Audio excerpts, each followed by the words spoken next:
Bueno, hola a todos, gracias por venir al seminario estudiantil de altas energías y gravitación.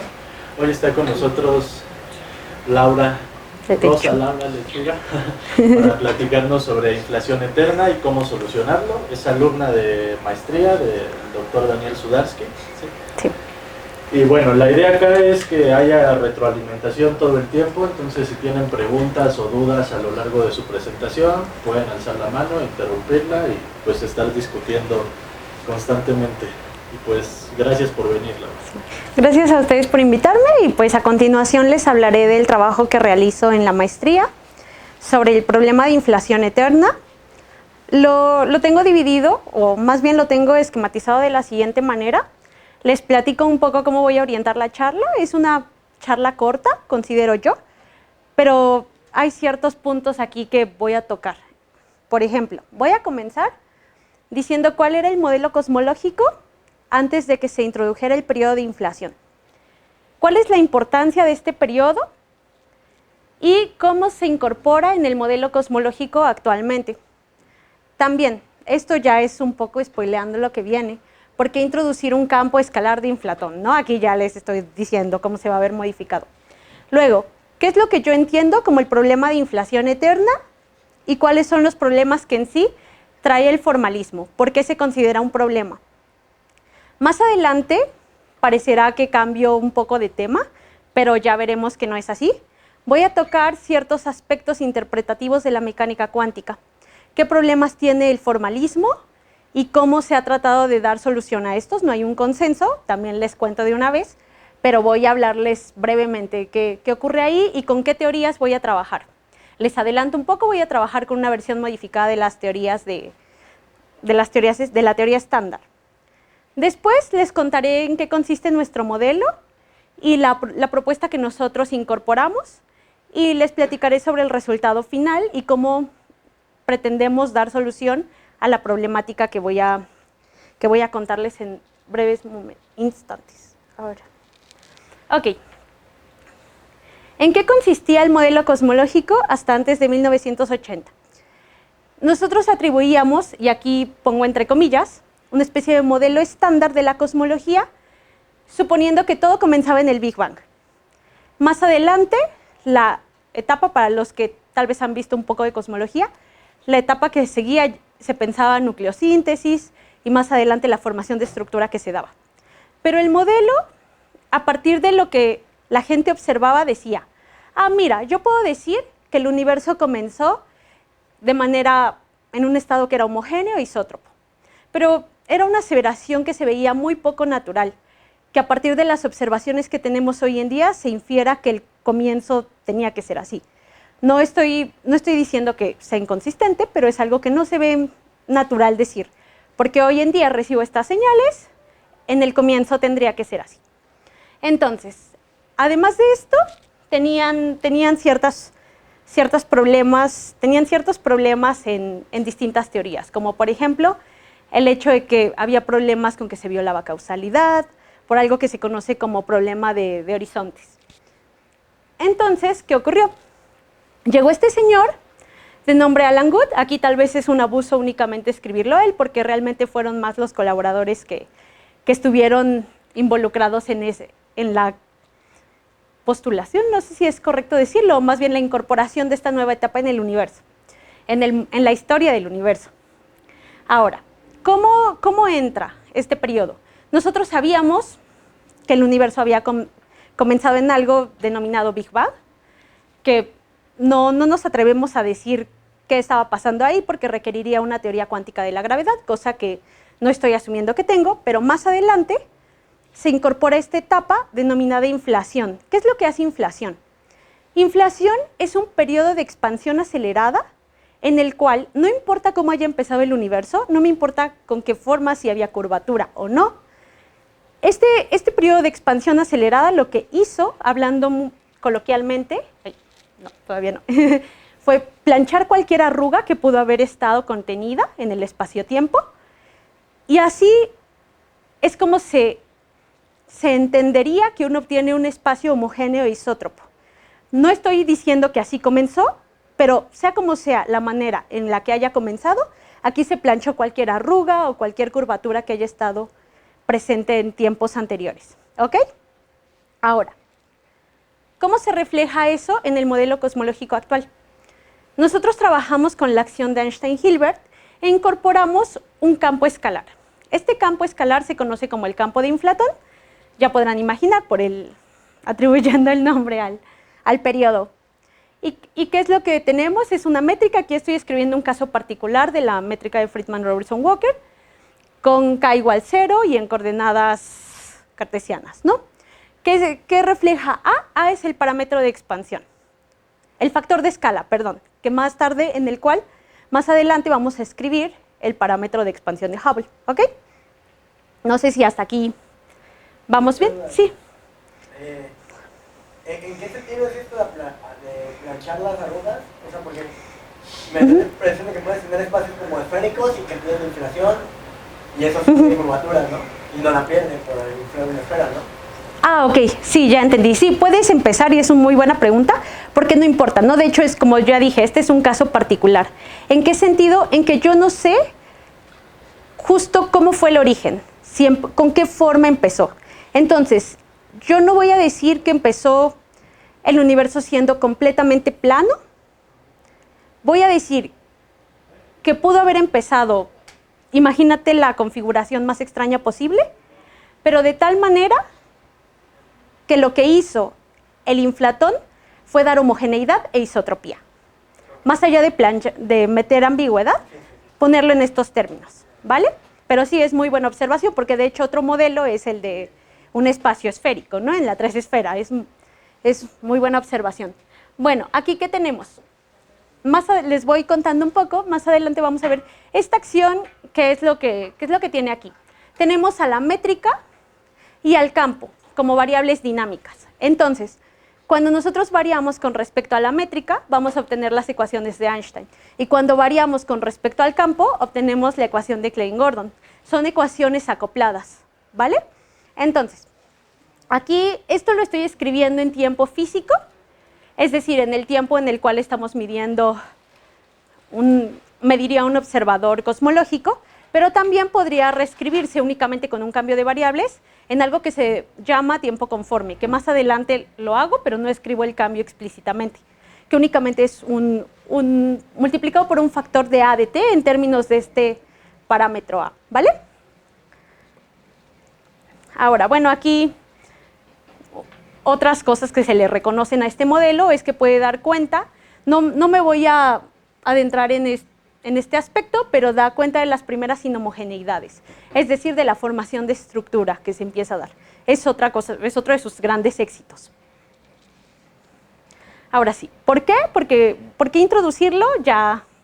Creo que ya les conté un poco, porque corrige ciertas problemáticas que estaban presentes, pero también cómo lleva a cabo este procedimiento. ¿Qué es lo que está aquí? Yo puedo imaginarme que para realizar en el universo, cuando se dio este proceso de expansión acelerada, pude haber incorporado únicamente esta acción, una constante cosmológica, ¿no? Pudo haber sido una pregunta natural. ¿Por qué únicamente pones una constante cosmológica como usualmente se hace? Aquí la ventaja de escribirla en términos de un potencial que depende de este campo es porque tengo una constante cosmológica variable. Es decir, que sí, en este periodo el universo se expandió con una tasa de aceleración muy, muy alta, pero yo requiero que esto baje, ¿ok? Sabemos que actualmente el universo se sigue expandiendo, no estoy diciendo que no sea así, pero no es con la misma tasa de aceleración que se hizo en este periodo de inflación, ¿ok? Entonces es por eso que es muy importante que esta constante cosmológica se apague. Más adelante, como pudieron ver en la imagen de la plática, aparecía esto. ¿Qué significa? ¿Qué es lo que estoy graficando? Justo el potencial contra, el campo y el potencial. Ok, empecé con una constante cosmológica muy, muy grande que eventualmente se va apagando. Esto es a lo que se le conoce, se modela este periodo de inflación con algo que se conoce como slow roll. ¿Qué significa? Voy a pensar al campo de inflatón, o así es como se pensaba en el comienzo de estos estudios, al campo de inflatón como una pelotita clásica. que está cayendo en este potencial. Entonces va cayendo y conforme se va deslizando, llega hasta lo que sería no exactamente el presente, porque aquí esta flechita lo que indica es que se queda oscilando en el punto más bajo. A esta etapa se le conoce como recalentamiento. ¿Qué es lo que ocurre? Que toda esta energía potencial que traía la libera. ¿Y para qué sirve esto? Para que se empiece a dar paso a la formación de estructura. Es aquí como una imagen que nos puede dar una idea de lo que estaba ocurriendo, ¿va? Ahora, ¿qué es lo que yo entiendo como inflación eterna? El modelo cosmológico, cuando se incorporó el periodo de inflación, se creía ya estaba no 100% resuelto, pero sí en un 90% satisfechos con lo que se había encontrado, salvo ciertas excepciones que no siguen sin estar de acuerdo con incorporar el periodo de inflación y tienen por ahí otras teorías, pero eso es punto y aparte. Entonces, Steinhardt es el primero en darse cuenta que aquí era necesario dar un tratamiento cuántico a este campo. Como más o menos lo platiqué en esta imagen, aquí la gente quería darle un tratamiento clásico y decía, no tengo por qué cuantizar este campo. Entonces este señor en 1983 lo que dice es, no, mira, sí requiere un tratamiento cuántico. ¿Y qué ocurre? Les voy a platicar a grandes rasgos cómo se procede a cuantizar este campo. Aquí, en la ecuación 5, va igual con 0. Es un typo que me di cuenta. Ok, como les comentaba, al variar la acción que les presenté con respecto al campo, obtenemos la ecuación de Klein-Gordon. Yo estoy trabajando con una métrica de Friedman-Robertson-Walker, que es la que les mostré aquí. La ecuación 2. Entonces, aquí yo tengo derivadas covariantes, más o menos platicándolo, cuando yo reemplazo esta derivada covariante, voy a tener las conexiones asociadas a la métrica de Friedman-Robertson-Walker, y así es como procedo a resolver esta ecuación. Y la manera en la que escribo su solución es como una parte que depende únicamente del tiempo y la otra parte que ya pueden ver que son ondas planas, ¿no? Tendríamos la parte espacial. Pero la ecuación que depende del tiempo es esta que está aquí, la que les comentaba que iba igualada con 0. Perdón por el errorcito. Y esta ecuación, la solución de esta ecuación son funciones de Henkel, y dan pie a que se incorpore el vacío de Bunch-Davies. ¿Okay? Esto es muy importante porque este vacío se atribuye a que proviene de un estado homogéneo e isótropo. ¿Va? Es bueno tener esto en mente. Tal vez son muchas cosas hasta ahora, pero voy por aquí. Ahora. ¿De dónde ves eso de esa ecuación? ¿Esta? Ajá. ¿De dónde viene? No, ¿de dónde ves que eso tiene que ver con un vacío isotrópico y homogéneo? Se asocia, o sea, es algo que cuando tú resuelves, das pie a soluciones de Hankel y ves cuáles me traen divergencias y cuáles no. Entonces, quito las que no me convienen, las que ocasionan divergencias, me quedo con la solución que es bien comportada y a partir de esta solución es que defino un vacío. Y lo atribuyo a que proviene de un estado homogéneo e isótropo. ¿Va? Pero, o sea, resuelvo aquí y es muy talachoso el procedimiento y tengo dos, porque sí, podría tener tal vez otro vacío que provenga de la otra solución, pero físicamente creo que no me conviene porque da problemas en el origen y en infinito, ¿va? Tiene divergencias, entonces me quedo con la solución que es bien comportada y a partir de ahí le especifico cuál es el vacío que le corresponde, ¿va? Otra pregunta. Acá no estás usando ninguna aproximación, ¿sí? O sea, que es la solución de la ecuación. Sí, hasta acá todo lo que... O sea, como no te estás fijando específicamente. Sí, aquí algo que sí tengo es que en la ecuación 4 estoy confinando el campo a una caja. ¿Para qué? Para tener los modos normalizados. Y que cuando yo calcule las relaciones de conmutación, cuando yo escriba el hamiltoniano de esta teoría, todo esté normalizado, ¿va? Es como la suposición que tengo aquí. Pero físicamente pues no debería estar cambiando nada. Sí. Bueno, ahora, ¿qué es lo que yo entiendo por inflación eterna? Voy a pensar que el campo cuántico se puede especificar en un estado inicial que se va a dividir de esta manera. Voy a tener algo que se llama el modo cero del campo excitado y todos los demás vacíos, los demás modos van a estar confinados en el vacío de Bunch-Davies, ¿ok? ¿Por qué dejo este modo cero prendido? Porque el periodo de inflación lo voy a modelar con el modo cero del campo, ¿ok? Entonces voy a decir, en un estado inicial únicamente estaba excitado el modo cero y todos los demás modos están confinados en este vacío, ¿ok? Ahora, calculo el valor de expectación de este campo inicial, y me queda proporcional al campo mismo, ¿ok? Después, calculo la incertidumbre cuántica. ¿Y qué es lo que obtengo? Aquí, bueno, sé que la puedo calcular de esta manera. Entonces, todo esto, como les comentaba, lo hice en tiempo conforme, que no es más que hacer un cambio de variable en la métrica. Entonces, cuando yo calculo tanto las fluctuaciones como el promedio del campo, es algo que calculo, o sea, calculo de manera separada, por así decirlo, pero proveniente del mismo estado, ¿ok? Entonces, cuando yo encuentro cada resultado y los comparo, veo que se cumple esta relación. ¿Qué significa esto? Significa que son mayores las fluctuaciones cuánticas que el promedio del campo en sí mismo. ¿Qué significa esto? Me voy a regresar a esta imagen y voy a usar por primera vez el apuntador que no he utilizado. Creo que es este, sí.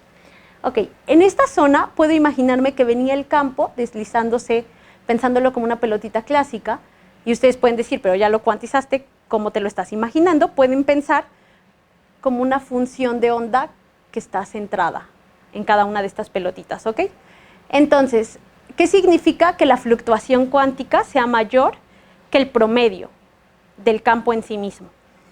Que el campo podría quedarse oscilando en esta etapa, porque si la fluctuación es mayor, puede ser que aquí esté centrada la distribución, pero de repente brinque hacia acá. De repente también podría estar brincando hacia abajo, pero existe la posibilidad de que se quede oscilando en este periodo todo el tiempo. Entonces, si eso le hubiese ocurrido al campo de inflatón, ¿qué significaría? Que seguiríamos viviendo en una época de expansión, ¿no? Sumamente acelerada. Y no es el caso. Sí estamos viviendo en un régimen con expansión acelerada, pero no a esta escala, ¿ok? Entonces, si nos hubiésemos quedado atrapados aquí, tendríamos que estar detectando que la aceleración es de una magnitud inmensa, que no lo hemos experimentado y ni siquiera se hubiese dado la formación de estructura, ¿no? Desde ahí ya sabemos que algo está mal. Y además es como un espacio que oscila así, ¿no? Que se expande y se contrae o algo así, ¿no? Es que a partir de aquí han surgido varias teorías. Hay gente que postula que vivimos, bueno, que realmente se tiene una colección, no es la postura que yo estoy defendiendo, simplemente es otra de las tantas que está por ahí. Dicen que existe un ensamble de posibles universos a donde en algunos acabó la inflación, en otros no acabó, en unos ni siquiera ha comenzado, pero que a nosotros nos tocó vivir en algún universo a donde sí terminó esta inflación. A mí me parece un argumento muy vago, o sea, siento que no te argumentan más que considerarlo como un ensamble de posibles realizaciones y por suerte nos tocó vivir a nosotros en un espacio-tiempo donde se acabó la inflación. Considero que sigue abierta la problemática y entonces una manera en que nosotros tratamos de corregir el problema es como a continuación lo voy a mostrar.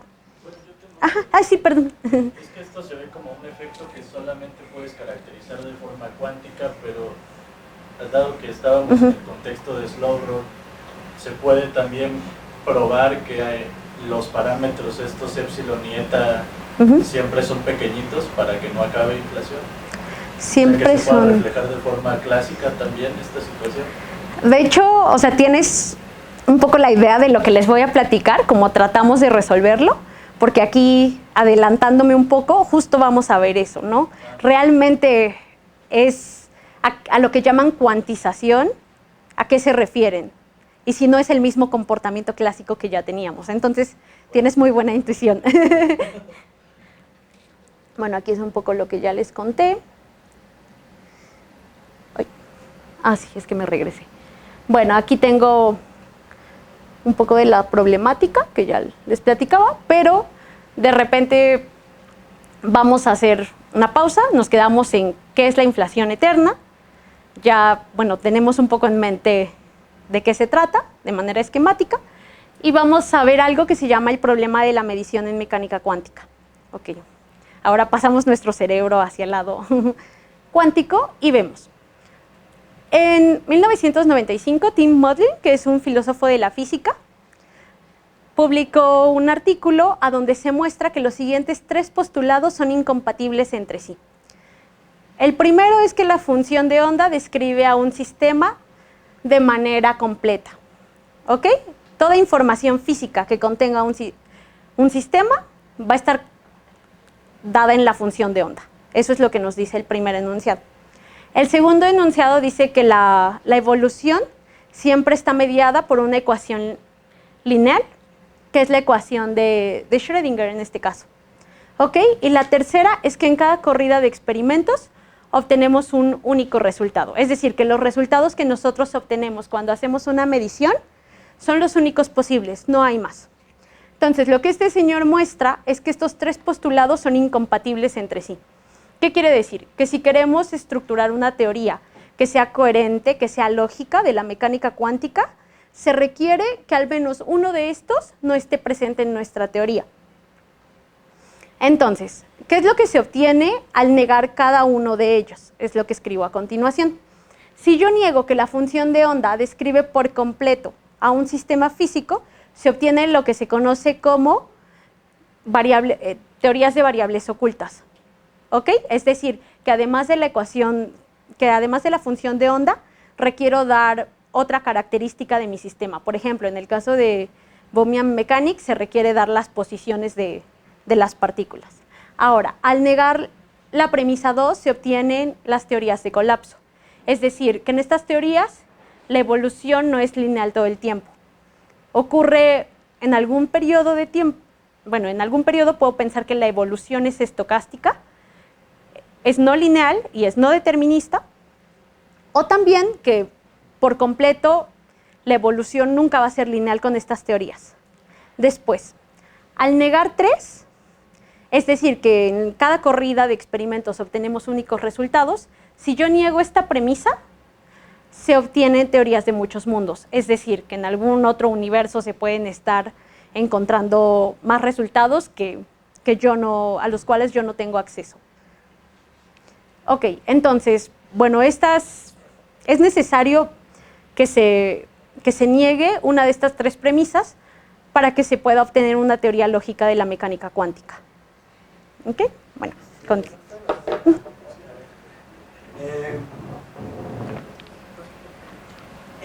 el número 1, ¿qué tan preciso es? O no me queda claro porque para mí lo que tiene la física es el estado cuántico, ¿no?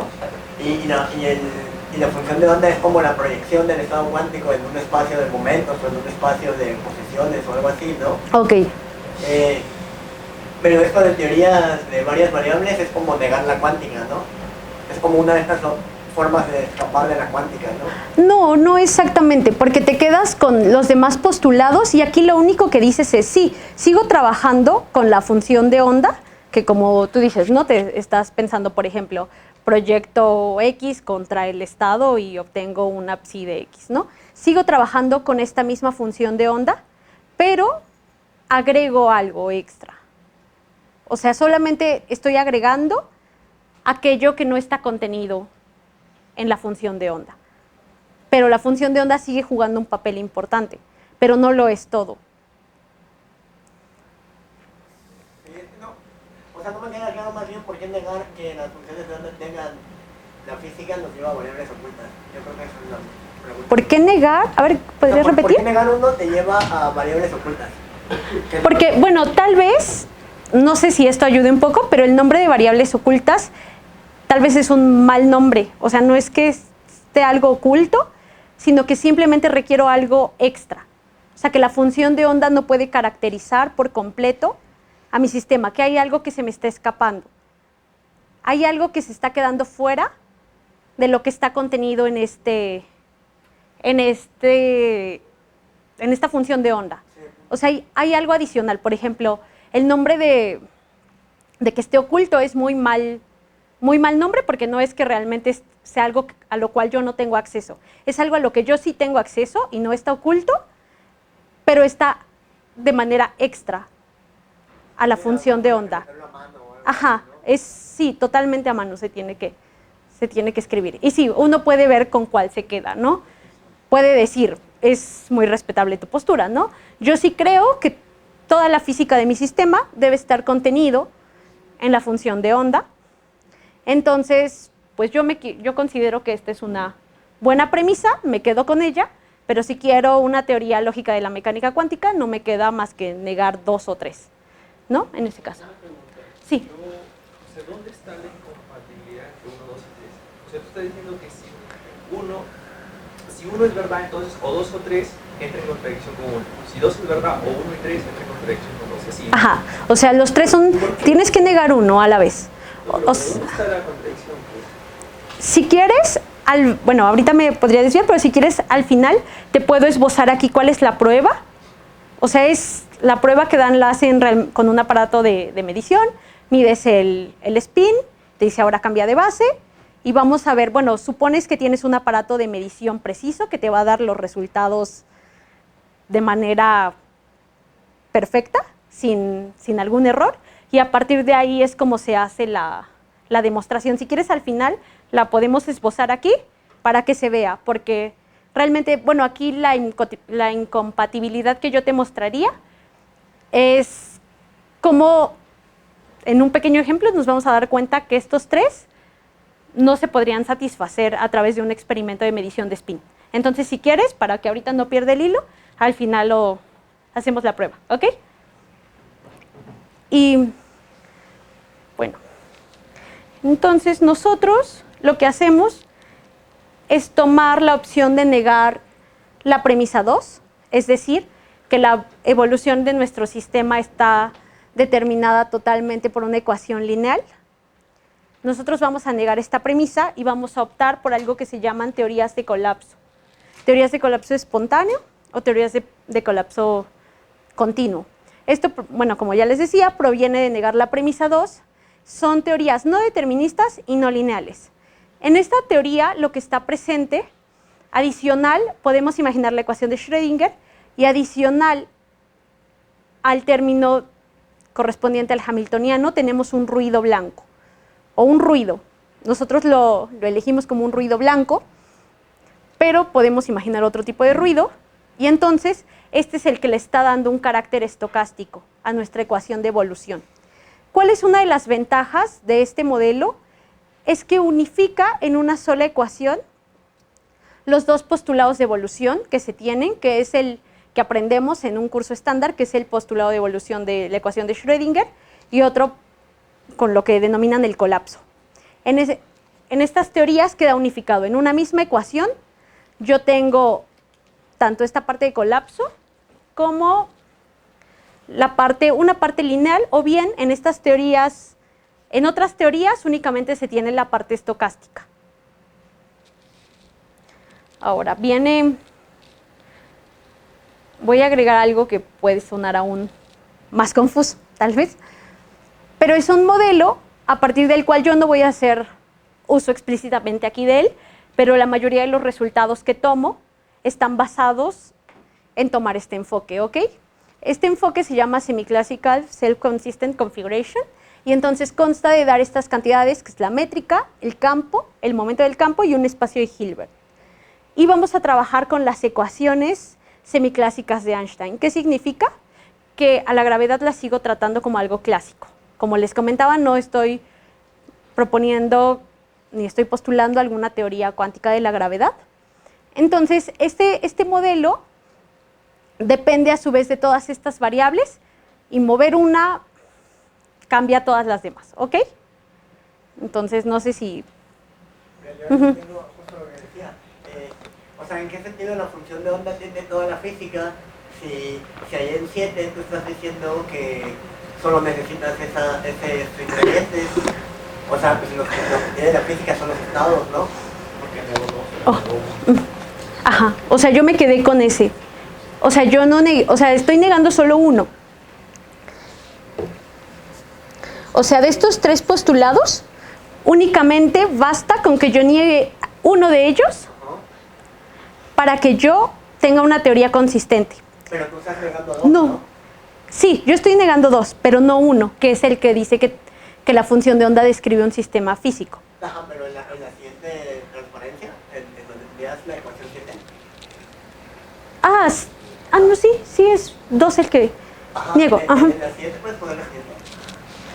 Gracias. Ahí en 7 lo que estás haciendo es, yo solo necesito una métrica y unos campos y unos estados para describir todo. ¿Dónde está la función de onda? Entonces la función de onda son proyecciones, ¿no? Ajá. Por eso pierdes información, por eso la función de onda no debería tener toda la física, yo digo, no sé. Pero yo, o sea, yo no estoy negando ese postulado. O sea, yo sí estoy trabajando con que en la función de onda o en el estado, o sea, que es lo que tú dices, que creo que ya vi tu punto. Sí, Tú me... Lo que quiero decir es, ahí me estás poniendo, yo necesito primero la función de onda. Entonces, ¿en qué sentido la función de onda es fundamental? Ok, o sea, si tú quieres, o sea, y creo que ya entendí. O sea, tú lo que me estás diciendo, a ver si me explico bien, es que este postulado número 1 debería estar escrito más bien en términos de un estado. Ajá, pienso, sí, Decir la función, no justo la función de onda, sino el estado. el estado cuántico de toda la física. ¿Exacto? Ok, si quieres puedes reescribirlo en términos del estado, pero a partir del estado obtendría la función de onda y desde mi punto de vista, pues sería algo Pero como son proyecciones, equivalente. espacios de momentos o espacios de posiciones, por eso no necesariamente estás comiendo toda la información del estado, ¿no? No, pero aquí no me refiero justo a que se pierda esa información, sino que aunque yo lo proyecte en posiciones o lo proyecte en momentos, sea en la que sea, puedo decir, primero proyecto en posiciones y obtengo esto, después proyecto en momentos y no puedo tener las dos simultáneamente. O sea, en eso estoy totalmente de acuerdo. Pero justo ese no es el problema, es decir, hay algo que está más allá de la incertidumbre de Heisenberg. O sea, esto no se reduce al problema de incertidumbre de Heisenberg, se reduce a que puede existir algo más. Y sí suena algo medio difícil, ¿no? De decir, ¿cómo voy a saber, por ejemplo, qué es lo que me falta, ¿no? Y por eso, porque también es una pregunta razonable, ¿no? Y por eso hay gran cantidad de libros, por ejemplo, de la teoría más famosa que niega uno, que es Bohmian Mechanics, que es variables ocultas, y lo que te dan ahí son posiciones de partículas, pero siguen manteniendo, incluso en esta postura, la incertidumbre de Heisenberg. O sea, este problema no se reduce a que la incertidumbre de Heisenberg sea como la problemática por la cual no puedo tener toda la información de mi sistema. O sea, no va por ahí. Es decir, hay algo más y sí, es difícil verlo, pero bueno, o sea, yo no estoy negando esta, yo me estoy quedando con que 1 es válida y con que 3 es válida, ¿ok? No tengo más que los resultados que me da un experimento. Al hacer una corrida de experimentos obtengo ciertos resultados y no hay más que esos. Y para mí, la función de onda o el estado, como tú lo dices, tiene toda la información. O sea, no hay algo más para mí, pero la negación está en el postulado número 2. Ok, entonces en este enfoque, estas son las ecuaciones semiclásicas de Einstein. Del lado izquierdo tenemos el tensor de Einstein, como casi todos aquí lo conocemos, yo creo. Y del lado derecho lo que tomamos es el valor de expectación del tensor de energía-momento. Eso es lo que cambiaría en este enfoque. Y también que a su vez esta ecuación depende de todas y cada una de las variables que presentaba aquí. Ahora, en este caso, bueno, como ya les comentaba, agregado a esta configuración, ponemos las teorías de colapso, ¿ok? O sea, voy a hacer una mezcla para dar sentido. Y ahora, ¿cómo voy a llevar toda la física que les presenté en las primeras diapositivas a este enfoque? Ok, es algo complicado y aquí pongo algunos de los resultados porque como les voy a presentar, evolucionar este estado es un poco complejo, no me meto en los cálculos aquí, pero les puedo platicar un poco. Tenemos nuevamente un estado inicial a donde también tenemos encendido el modo cero del campo y todos los demás están confinados en un vacío de Bunch-Davies. Hasta aquí no ha ocurrido nada distinto. Pero en este caso, y era un problema que se tenía, es cómo, en lo primero que les mostré, a partir de un espacio homogéneo isótropo, pasé a algo que no tiene estas simetrías. La formación de estructura rompe con la homogeneidad, de cierta manera. Entonces, ¿cómo es posible que yo haya partido de un estado homogéneo isótropo asociado al vacío de Bunch-Davies y caiga a un estado que ya no tiene estas simetrías? ¿Ok?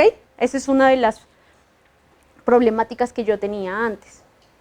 Entonces, aquí a lo que yo lo atribuyo, bueno, nosotros lo atribuimos es al colapso. En sí, el colapso de la función de onda es lo que nos lleva a que se rompan las simetrías que tenía el espacio-tiempo. Una pregunta. ¿Quién era la delta phi? Ay, ¿dónde está?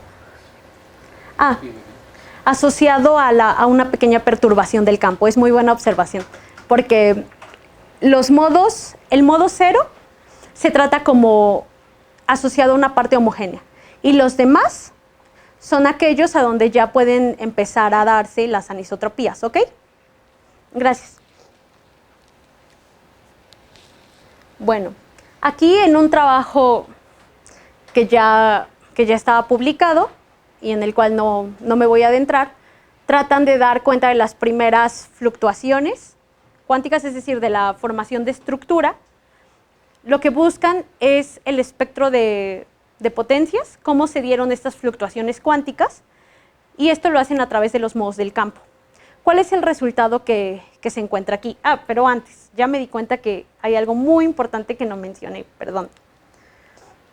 Cuando les hablé de las teorías de colapso, tienen algo que las caracteriza. Y sí, uno es el ruido que nosotros asociamos, que está generando esta parte estocástica, pero otro es cada cuánto ocurre un colapso, cada cuánto la función de onda está colapsando. Es algo muy difícil de saber o de atribuir, pero eso está caracterizado por este lambda. Cada cuánto va a estar colapsando la función de onda, y si lo va a hacer de manera discreta o de manera continua. Entonces, en términos coloquiales, este parámetro de colapso podemos pensarlo que da una idea de qué tan fuerte, entre comillas, ocurre, qué tan fuerte es el colapso, qué tanto está permeando, qué tanto están permeando los colapsos aquí. ¿Ok?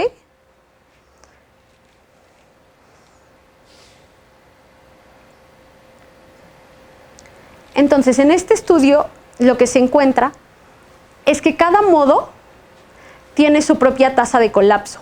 Es decir, que cuando yo tomo todos los modos del campo, cada modo del campo tiene distinta tasa de colapso. No todos van a tener los mismos colapsos. Ese es un trabajo en el cual únicamente lo revisé y tomamos este resultado. Si quieren consultarlo, está aquí la cita. Es un trabajo muy interesante porque habla sobre las primeras anisotropías en este periodo de inflación.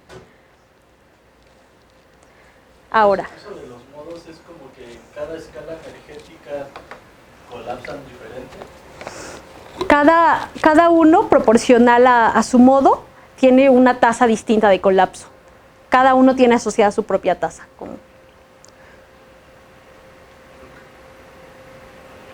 A partir de aquí también podemos ir sospechando algo que es un poco relacionado con tu pregunta.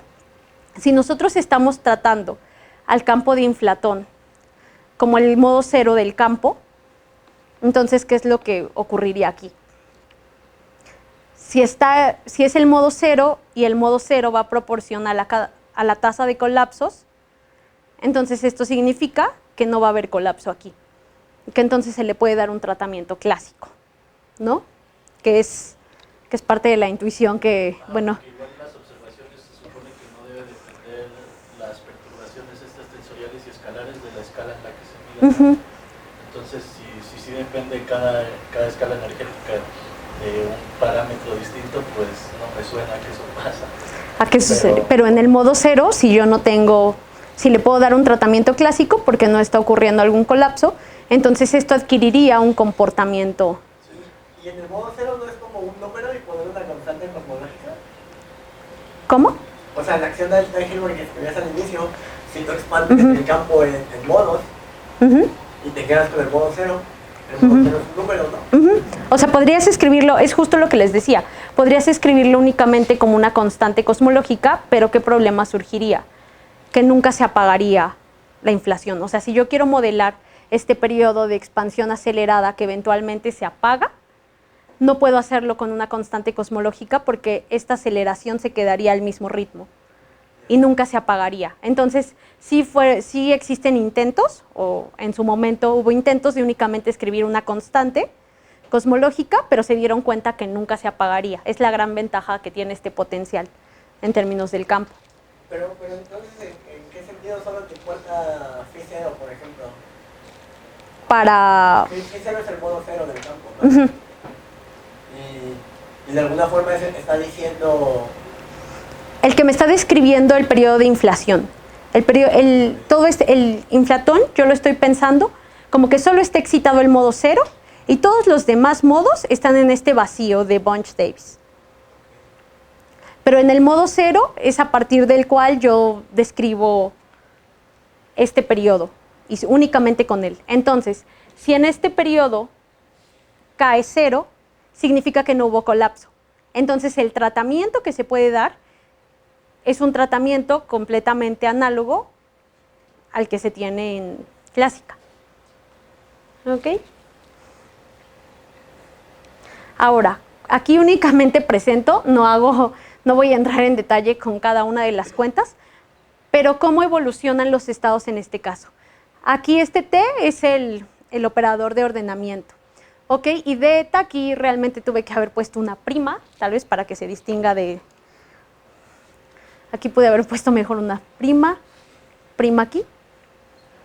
Entonces, ¿qué es lo que tengo? Esta parte correspondería a la usual ecuación de Schrödinger que todos conocemos. ¿Ok? Esto es el ruido blanco que está presente y que depende de eta, que es el tiempo conforme. Este lambda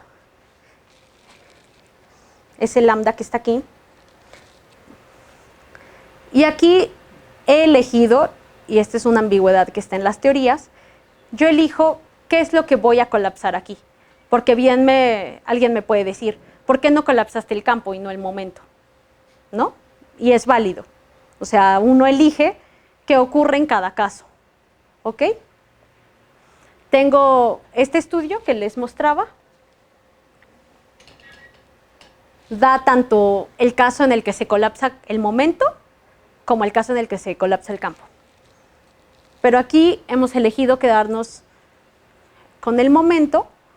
Esta es la tasa de colapso, pero esta ecuación de evolución únicamente es para modos distintos de 0, ¿ok?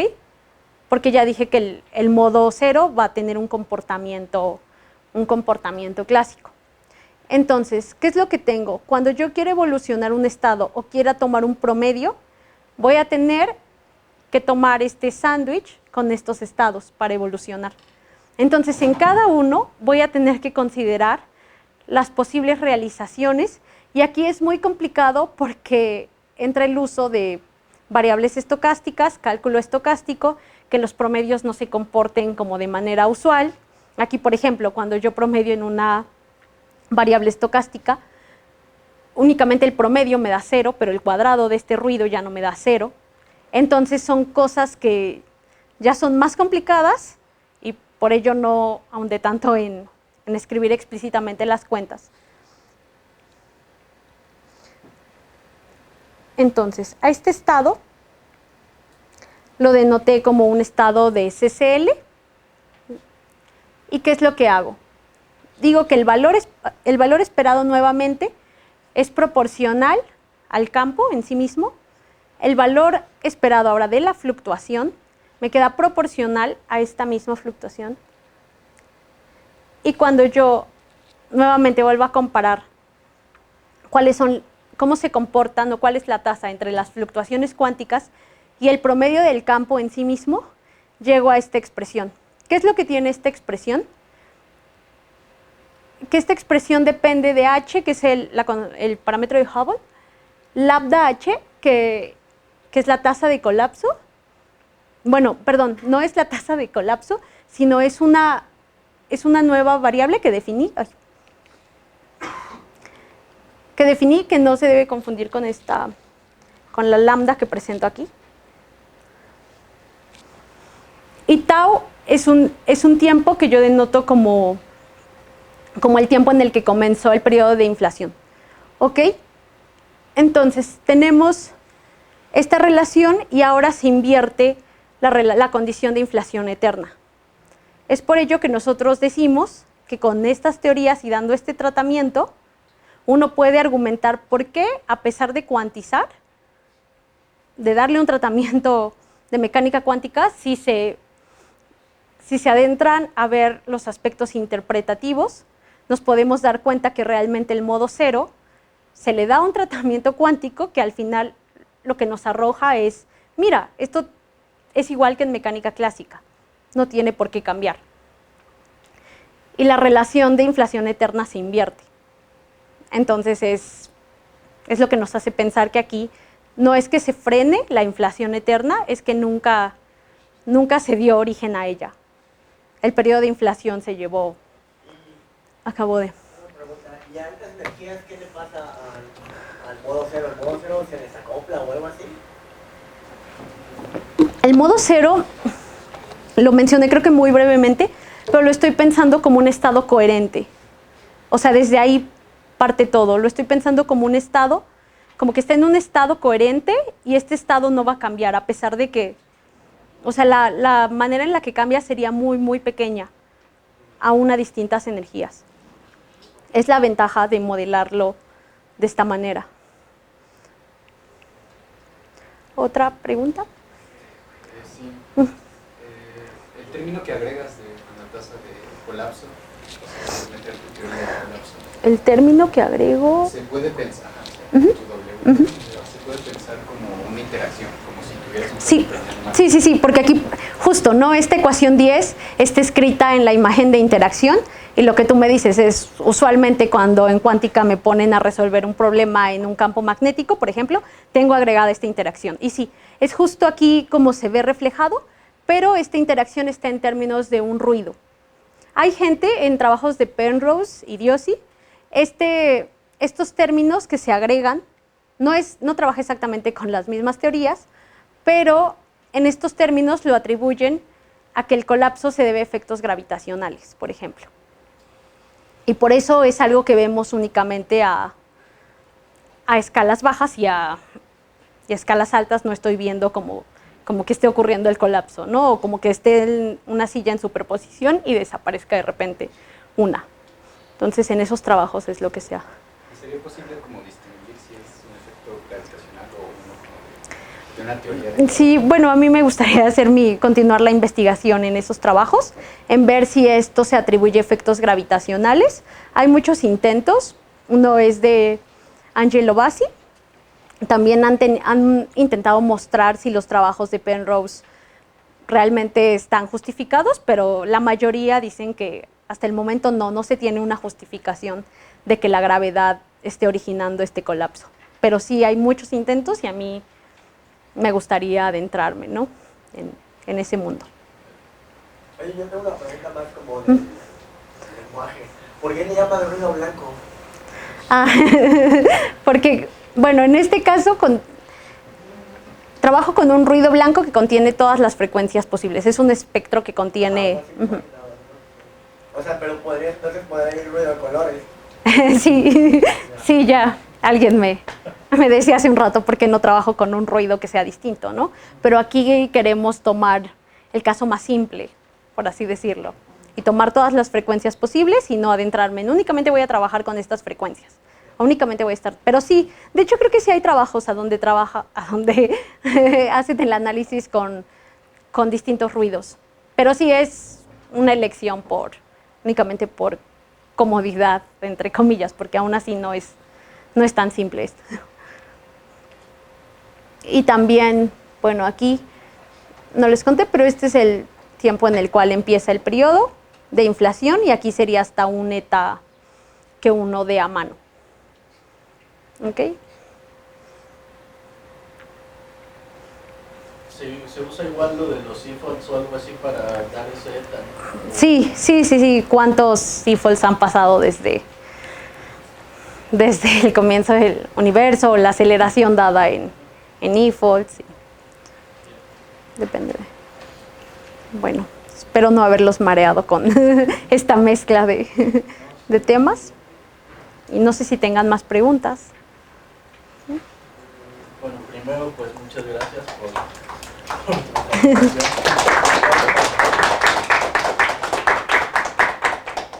Pues sí, dudas, cualquier cosa pueden preguntar. Bueno, tengo pendiente la demostración, no se me ha olvidado. Si quieres, en lo que alguien se anima. Sí, a ver. Deja ver si tengo. Ay, no, esto no es mi. Es que iba a decir, la tengo aquí, es lo que llevo de la tesis.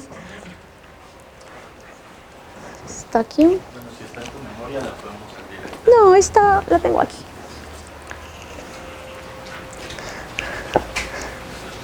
En el aspecto de interpretación, se analiza tanto las probabilidades como las mediciones, y en este caso la prueba que te daría sería la de incompatibilidad con mediciones, y lo tengo escrito aquí.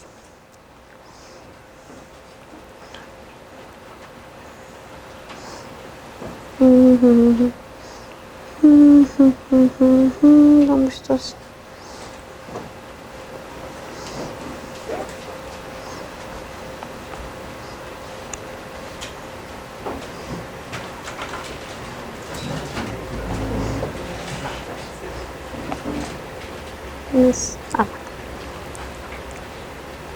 Oye, Gerardo, Ajá. y en eso del ruido de colores, es que, o sea, como para hablar del inicio del universo, hablaríamos de una época más altas energías y de inflación. Ah, ok, pero yo ya entendí a lo que te refieres. No, yo no me estoy metiendo en una época del inicio del universo. Yo estoy estudiando hasta una escala que ya es mucho más grande que la de Planck. O sea, si por ahí va la pregunta, tal vez no la... Sí, no. Justo mi pregunta es un poco, si te vas al universo... Temprano, ultra temprano. Como que el ruido que debería de poder ser... Mi teoría ya no vale ahí. Ya. Ajá, o sea, sí, y no sé si aún esté Por eso en la... pensaba que sí. Ah, ok, no. Es como les comentaba, yo no estoy asumiendo que tengo una teoría cuántica de la gravedad, entonces... Sí, ese tau que está presente aquí es un tau que está muy por arriba de la escala de Planck. En la escala de Planck mi teoría no tiene sentido, porque ni siquiera sé qué estaría ocurriendo ahí. Ya, claro, por eso Ok. puedes tomar la gravedad semiclásica. Sí, porque estoy hasta esa escala. Ok, bueno, a ver. La prueba que te debía a ti, bueno, a todos, va más o menos así. Vamos a considerar que tenemos un aparato de medición, que es un aparato perfectamente calibrado, perfectamente diseñado para lo siguiente. Si a través de él pasa un electrón, pensemos, con spin up, ¿qué es lo que va a leer este aparato? Up. Si pasa una partícula de spin down, va a codificar que es una partícula con spin down. ¿Ok? Vale. Entonces, ¿cómo lo voy a escribir? De la siguiente manera. A ver.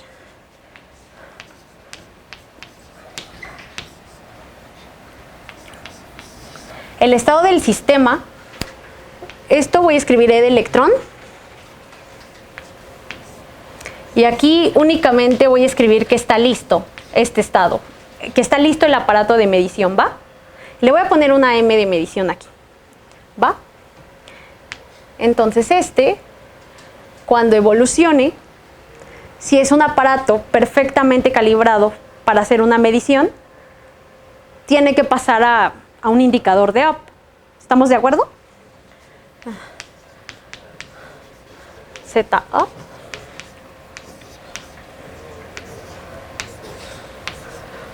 Y se va a up del aparato de medición. ¿Vale? ¿Estamos de acuerdo? Y puedo hacer exactamente lo mismo para el caso de down. No sé si lo traigo aquí. Sí, bueno, pero es exactamente Es exactamente lo mismo, ¿va? ¿Estamos de acuerdo? Pero voy a trabajar únicamente con este. ¿Y qué es lo que ahora pienso? Digo, ok, esto te lo estoy dando en una base Z.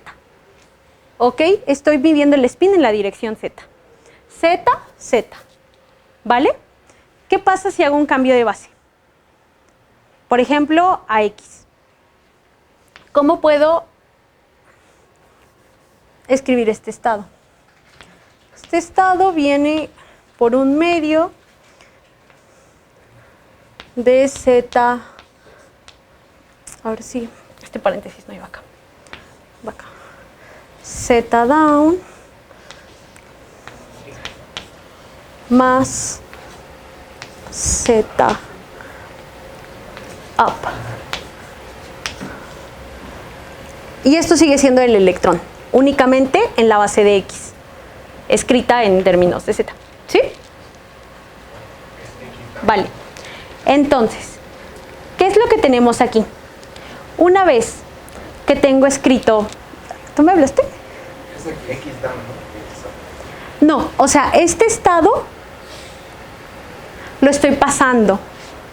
O sea, lo quiero medir ahora en X. ¿Vale? O sea, ¿sí estamos de acuerdo? Al estado X. Ah, ya sé. Como ese. O sea, X up. Bueno, me comí un paso. A ver, si quieren, borro esto.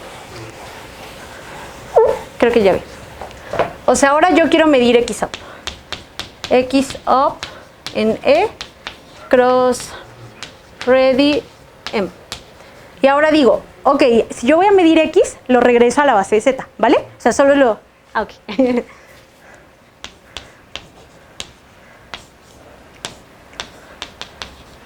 Z up, Z down,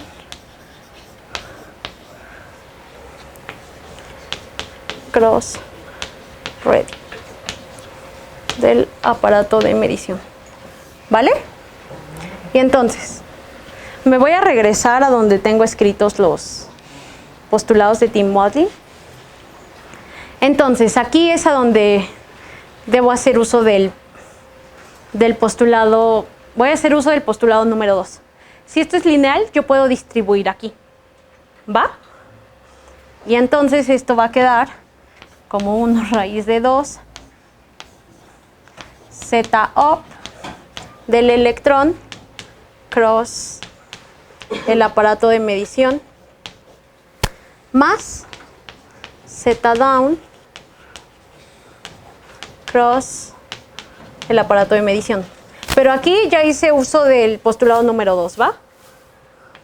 Hay que tener presente eso.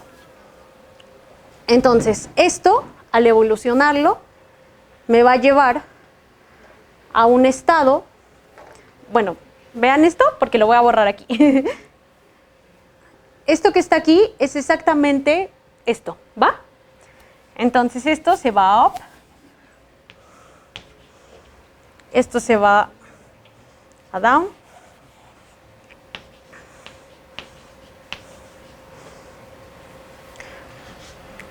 Cuando yo tomo en cuenta la premisa 2.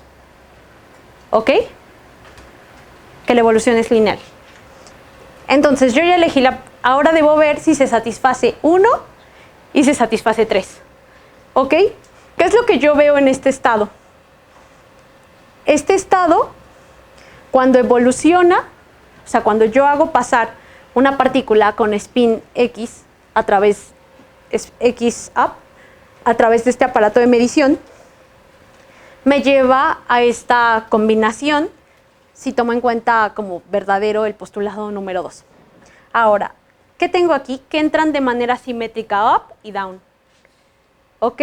Entonces, una vez que he evolucionado, cuando digo evolucionado es que ha pasado por el aparato, yo no tengo acceso a que yo no puedo ver únicamente qué ocurre cuando esto es up, ni puedo ver qué ocurre cuando esto solo es down. Lo tengo de manera simétrica. Entonces, si yo digo que la función de onda describe un sistema físico de manera completa o que el estado describe al sistema de manera completa, este estado debería poder dar cuenta de una medición que solo me indique up o solo me indique down. Y yo no lo tengo aquí. Entonces, ¿qué podría argumentar? Ah, mira, es que hay algo, además de hacer de esta medición, debe de haber otro resultado por ahí que se haya perdido. Pero eso ya implicaría negar 3. ¿Ok? Y entonces, si yo digo, no, pero este es el único resultado que se obtiene y no hay más, pues entonces no toda la física está contenida en este estado. Debe de haber algo más. Y es así como muestras que no puedes tener de manera simultánea estas 3 premisas en un ejemplo de medición de spin.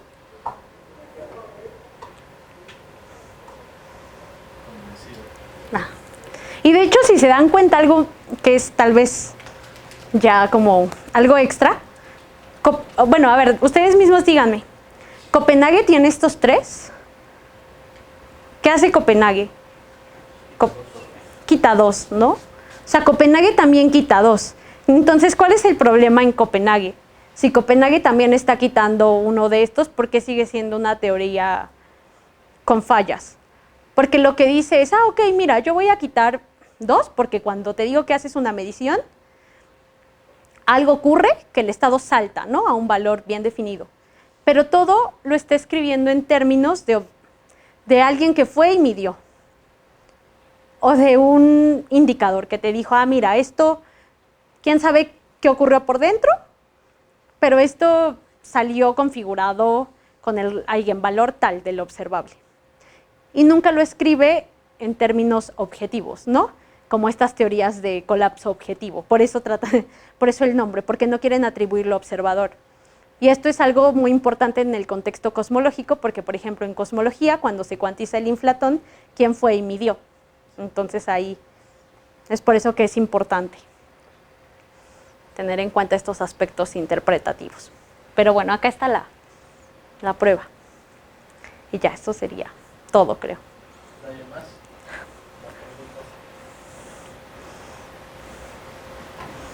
Pues gracias. Ya, gracias a ustedes. Y perdón por el desorden.